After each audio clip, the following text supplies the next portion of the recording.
नमस्कार विद्यार्थी मित्रांनो, आपण आजच्या व्हिडिओमध्ये स्वाध्याय 2.2 पाहणार आहोत.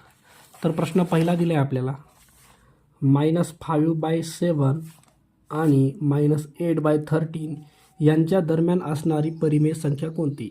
तर आपण काय करू, ह्यांचं डिव्हिजन करू आणि ह्याची किंमत पॉईंटमध्ये बघूया. बघा, -5/7 वरचा नंबर छोटा आहे तर 0 आणि पॉईंट घेऊन याला 0 करा. ओके, आता 7चा टेबल 50-50पर्यंत 7चा 49, 50 एक उरला. पॉईंट 0 घेता येतो, 7 1चा 7, पुन्हा 3 उरले. पॉईंट 0 घेता येतो, 7 4चा 28, पुन्हा 2 उरतात. ओके, तर पॉईंटच्या पुढं आपण 3 डिजिट काढूया. ह्याचं पण काढून घेऊया. -8/13 वरचा नंबर छोटा आहे तर 0 आणि पॉईंटच्या बदल्यात इथं 0 घेता येतं, याला 80 करता येतं. 13 6चा 78. ओके, उरले 2. पॉईंट घेऊन पॉईंटच्या बदल्यात तिथं 0 घेता येतो. 13 1चा 13, उरले 7. पॉईंटच्या बदल्यात 0 घेता येतो. 13 5चा 65, उरले 5. ओके, तर ह्याची किंमत काढली आपण, ती आली -0.714. ह्याची किंमत आली -0.615. ओके, तर ह्या दोघांच्या आतमध्ये कोणती संख्या आहे ते बघायचं आहे. तर हे दोघं पण कसे आहेत, निगेटिव्ह आहेत, म्हणजे ह्यांच्या आतमध्ये येणारी संख्यासुद्धा तुमची निगेटिव्हच असली पाहिजे. ह्याच्यामध्ये निगेटिव्ह पर्याय तुमचा 1 आणि 4च आहे. तर आपण पहिले 1ला ट्राय करूया. बघा, 1ची किंमत काय येते, हे आहे -13/21. ओके, आता हे नंबर छोटा आहे वरचा, ह्याला 0 आणि पॉईंट देऊन ह्याला 130 करा. 21 6 126, उरले 4. पॉईंट 2 0 घेता येतं. 21 1 21, उरले 19. ह्याला 190 करता येतं. 21 21 9 189, उरला 1. ओके, तर हे आले तुमचं, हे आली संख्या तुमची मायनसमध्ये 0.6615. ओके, 615. इथं पण 619 आहे बरं का, हे 619 आले आणि हे 615 आहे. तर 615च्या नंतर 619 घेता येतं. ओके, म्हणजे ह्या दोघांच्या मतामध्ये ही संख्या आहे, तर पहिला पर्याय तुमचा योग्य आहे. ओके, चला प्रश्न क्रमांक 2 दिला आहे. 2/4 -5/-9 7/-3 आणि -6/2 या परिमेय संख्यापैकी कोणती संख्या पूर्णांक आहे?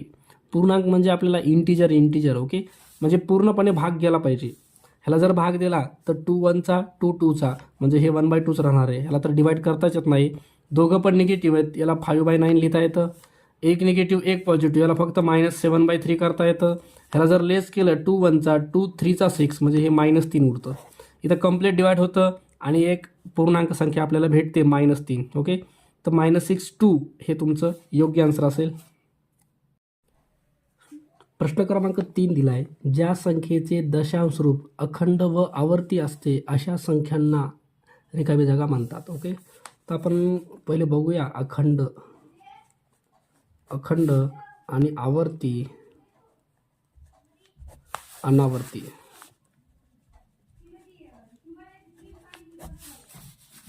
ओके, अखंड, अखंडित,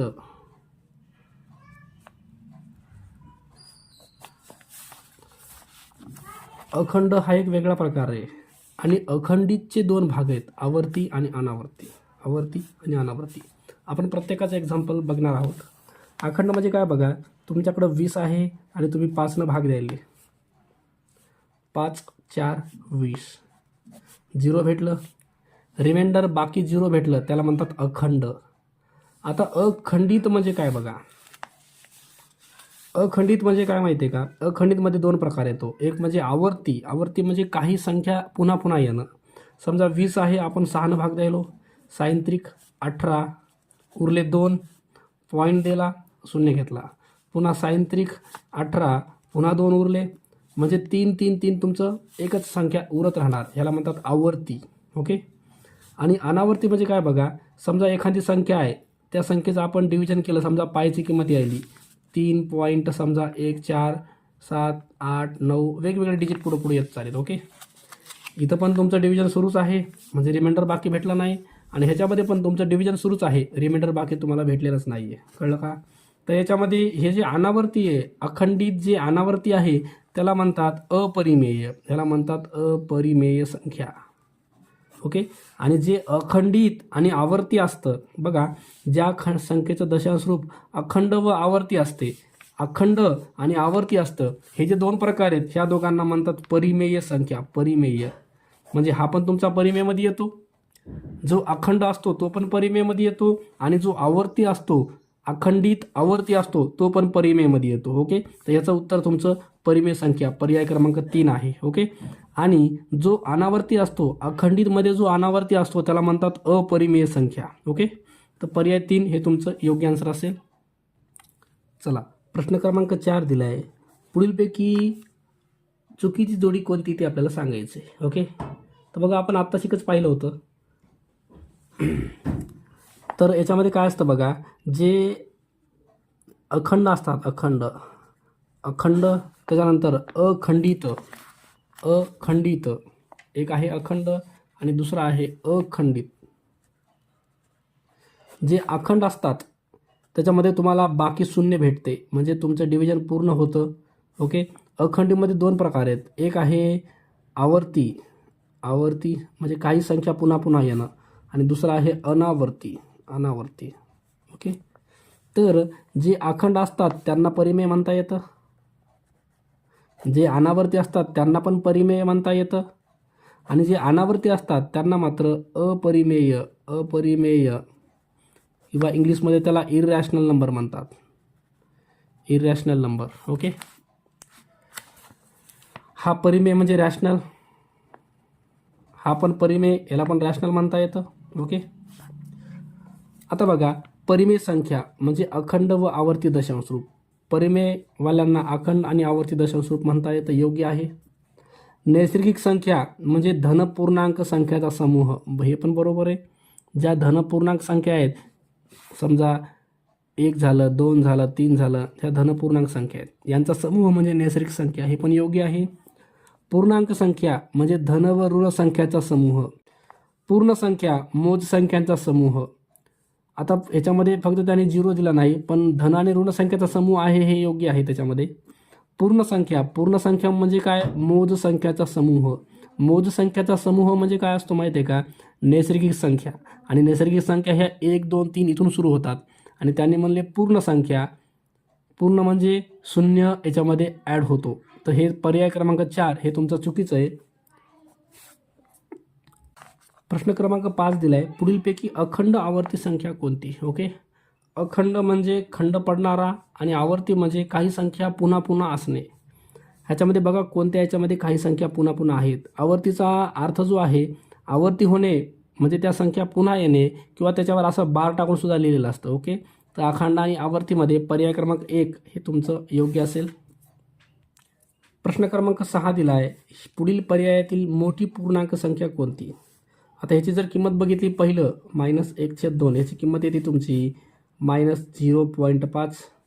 दुसरं आहे मायनसमध्ये 100, त्याच्यानंतर आहे मायनसमध्ये 66, आणि नंतर आहे 0. ओके, तर ह्या सगळ्या तिन्ही पण संख्या तुमच्या कशा आहेत, निगेटिव्ह आहेत, आणि 0 जो आहे तो सर्व निगेटिव्ह संख्यापेक्षा मोठा असतो. तर पर्याय क्रमांक 4 ही सगळ्यात मोठी संख्या आहे, 0. प्रश्न क्रमांक 7 दिला आहे. पुढीलपैकी खंडित दशांश संख्या कोणती. ओके, खंडित म्हणजे बाकी आपल्याला 0 भेटलं पाहिजे. आता हे पहिला जो पर्याय आहे अखंडित आवर्ती आहे, म्हणजे 5 रिपीट आहे, तर अखंडित आवर्ती आहे. हा पण अखंडित आहे. हे बघा, हे जे डॉट आहेत याचा अर्थ काय, संख्या अखंडित आहे. इथं पण ह्या दोघांवर बार आहे, याचा अर्थ हेच संख्या पुन्हा पुन्हा आहेत, म्हणजे हे पण अखंडित येतं. तर खंडितचा पर्याय येतो पर्याय क्रमांक 4. प्रश्न क्रमांक 8 दिलाय. 13/7 या परिमेय संख्येच्या लगतचा मोठा पूर्णांक येण्यासाठी त्यात पुढीलपैकी कोणती संख्या मिळवावी. ओके, तर ही जी संख्या आहे ह्या संख्येच्या लगतचा मोठा पूर्णांक घ्यायचा आहे आपल्याला. ओके, तर ह्या संख्येला पहिले आपण डिवाइड करू. 7 1 7, 8 9 10 11 12 13, 6 उरले, 0.20 घ्या, 7 8 56. ओके, म्हणजे 1.8 जो आहे का, ह्याच्या पुढचा पूर्णांक कोण असणार आहे, 2 असणार आहे, 2. ओके, तर 13/7 मध्ये आपण x ही संख्या मिळवली आहे, तर आपल्याला 2 मिळणार आहे. ओके, तर याला सोडूया, म्हणजे आपल्याला x च्या ठिकाणचा नंबर मिळेल, आणि हाच आपला पर्याय असणार आहे. x इथंच ठेवून द्या, पलीकडे 2 आहे, 13 7 पलीकडे हे होतं -13/7. तिरकस गुणाकार करा, 7 2 14 -13 1 13 भागिले 7 1 7. 14मधून 13 गेले 1/7. ओके, तर पर्याय 1/7 पर्याय क्रमांक 1 हे आपलं योग्य आन्सर असेल. प्रश्न क्रमांक 9 दिला आहे आपल्याला. 7/10 हा अपूर्णांक एका संख्या रेषेवर दाखवायचा आहे, तर प्रत्येक एककाचे किती भाग कराल? ओके, तर काय असतं बघा, तुम्हाला जी संख्या दाखवायची आहे त्या संख्येच्या छेदामध्ये काय नंबर येतो बघा, छेदामध्ये 10 आहे, तर तुम्हाला प्रत्येक एककाचे 10 भाग करायचे. समजा इथं 1 आहे. ओके, इथं 1 आहे आणि इथं 2 आहे तुमचा, तर ह्याचे तुम्हाला 10 भाग करायचे, म्हणजे 9 ठिकाणी कट करायचे. 1 2 3 4 5 6 7 8 9 ठिकाणी कट केलं म्हणजे 10 तुकडे होतील. ओके, तर तुम्हाला किती भाग करायचे? 10 भाग करायचे. पर्याय 2 हे तुमचं योग्य आन्सर असेल. चला, प्रश्न क्रमांक 10 दिला आहे.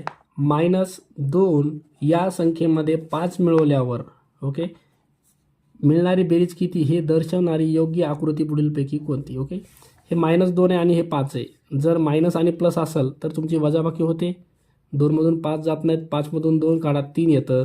साईन मोठ्याच्या पुढचं, तर +3 उत्तर येणारी आकृती कोणती ते आपल्याला बघायचं याच्यात. ओके, हे -2 आणि इथं 5 आहे, याच्यात +3 यायले, ह्याच्यामध्ये +3 येत नाही आहे, ह्याच्यामध्ये +3 येत नाही आहे, याच्यामध्ये पण +3 येत नाही आहे.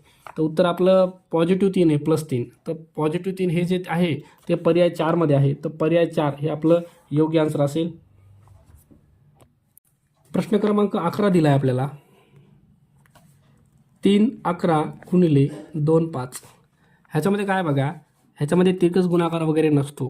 खालचे नंबर जे आहेत सारखे असो अथवा नसो, डायरेक्ट आपल्याला अंशाचा अंशाशी गुणाकार करायचा आहे. 3 आणि 2चा गुणाकार 6 आणि 11 आणि 5चा गुणाकार 55. ह्याला जर लेस होत असेल, डिवाइड होत असेल तर डिवाइड करा, नाहीतर असंच ठेवून द्या. 6/55 पर्याय 2 हे आपलं योग्य आन्सर असेल.